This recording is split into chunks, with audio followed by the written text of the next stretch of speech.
Okay, alright, we are now looking at the parallel circuit, and the first question is, what is the potential difference across each resistor?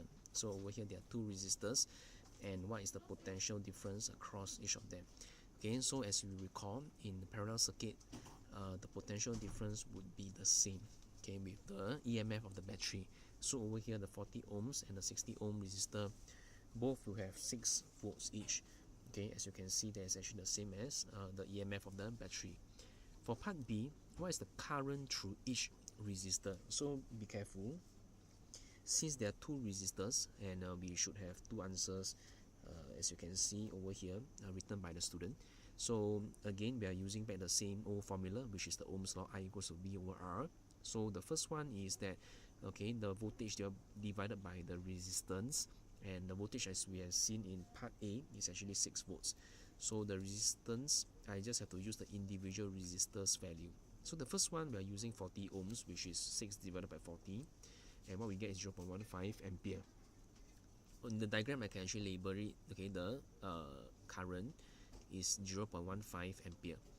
And the second one, the resistance that we're using is actually 60 ohms, and voltage again is 6 volts. 6 divided by 60 is 0.1 ampere. So the current here is 0.1 ampere. Okay, what does it mean? What it simply means is that the current flowing through or from the cell, when it comes to this junction, it splits into 0.15 ampere and 0.1 ampere through the 40 ohm and the 60 ohm resistor. Okay, so for part C, determine the current I. So the current I is shown over here through the cell. So this is quite easy, because if I have 0.15 flowing through here and then 0.1 flowing through here, and then when it comes back, it will combine and goes back to the battery and goes out from the battery again, which is the I. So what I have to do is just to add the two values together, which is 0.15 plus 0.1, 0.15 plus 0.1. Okay, the answer is 0.25 ampere. Okay, define the effective resistance of the circuit. Since this is a parallel circuit, so I can actually use this particular formula, 1 over R1 plus 1 over R2 bracket to the power of minus 1. So over here is 1 over 40 plus 1 over 60. I inverse it, and then what I get is 24 ohms. Okay, alright, for part E, how will the current I change when the 40 ohm resistor is replaced by a 60 ohm resistor?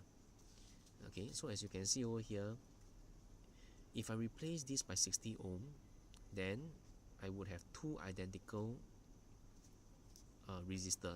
Okay, if I were to change 40 ohm to 60 ohm, and what happens to my current is this: if I have two identical resistor, the current will split equally. Instead of splitting 0.15 here or 0.1, so the current will split equally among the two resistors, because both the resistors have the same resistance value. So what I can do is this: I can take the answer from part C, which is the total current, which is I, and I divide by 2, and what I get is 0.125 ampere.